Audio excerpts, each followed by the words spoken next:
So I thought we would start with the Hebrews, since this is a Christian college. You're going to have a lot of the Hebrew base coming through, but I am going to try to keep it separate from a Christian view of the self, even though the Hebrew and Christian views are very similar. There are some fine distinctions. Then I'm going to pivot from the Hebrews into the Greeks, and a lot of Christian views of the self are kind of like a syncretism between Hebrew thought and Greek thought. And you're going to see a lot of that come through, especially when we get into medieval views of the self. And I was also a history major in my undergrad, so I like chronology. So we're going to kind of start Hebrews, go to the Greeks. I'm going to show some parallels with native cultures because I think it's super interesting when we talk about temperaments and personalities. But that's enough ado. So I think I'm going to start I'm going to share my screen. All right. If you're not familiar with the Blue Letter Bible app, I would highly recommend it. And it's super helpful, especially if you don't know Greek or Hebrew. And part of what I wanted to show you is some of these key words that have to deal with the self. And so if we come down here to Genesis 1:2, we see, so in the beginning, God created the heaven and the earth was without form and void, and darkness was upon the face of the deep. And the Spirit of God moved upon the face of the waters.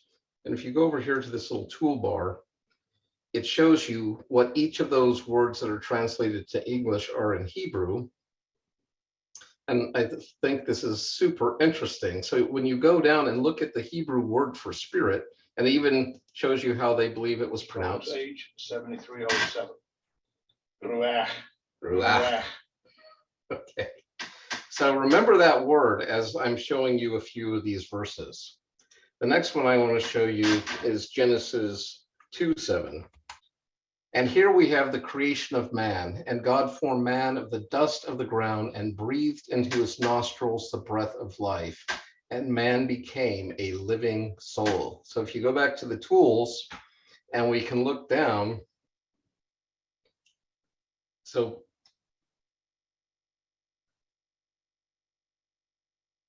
let's see how they pronounce this one. Strong's H 5397. Neshama. Neshama. Neshama. So the breath of God, the neshama of God, is what animates and gives life to humans. There was a human form already there made out of the dust, but it wasn't until God breathed into that form that it became a living soul. And so these are your key words. H 5315. Nephesh. Nephesh. Nephesh. Nephesh. So there's your word for soul. So we have ruh, or spirit, and nephesh, or for soul. If we go on, I think this is super interesting. One of the things I do with my ethics students is I ask them to define for me what is a human being and what makes humans unique from other sorts of beings. And often people like to say, well, humans have souls or have spirits and animals don't. And certainly some of the Greeks thought that, like Aristotle. But if we go to Ecclesiastes 3 and down to verse 21, so Solomon's talking about humans and animals, and he's contemplating that what happens to the beast happens to humans. We all have one breath, and so man has no preeminence above a beast, because all is vanity, or all is dust in the wind. All go to one place. All are of the dust, and all turn to dust again. Who knoweth the spirit of man that goeth upward, and the spirit of beast that goeth downward to the earth? And that is the same word, and that same word we saw in Genesis 1:2, talking about the Spirit of God. And so I think this is super interesting. So Solomon isn't debating whether or not animals have a spirit. He's debating what happens to the animal spirits when they die. And I got one more I want to show you, and this is in Psalm 104, verse 24.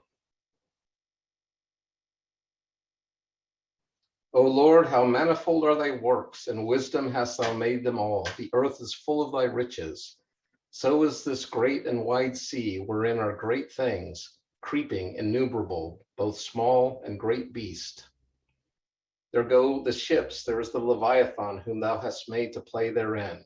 These wait all upon thee, that thou mayest give them their meat in due season. That thou givest them, they gather. Thou openest thine hand, and they are filled with good. Thou hidest thy face, and they are troubled. Thou takest away their breath, and they die, and return to the dust. Fascinating. So we seem to see a similar animating principle in animals that we see in humans. Thou sendest forth thy spirit, and they are created, and thou renewest the face of the earth.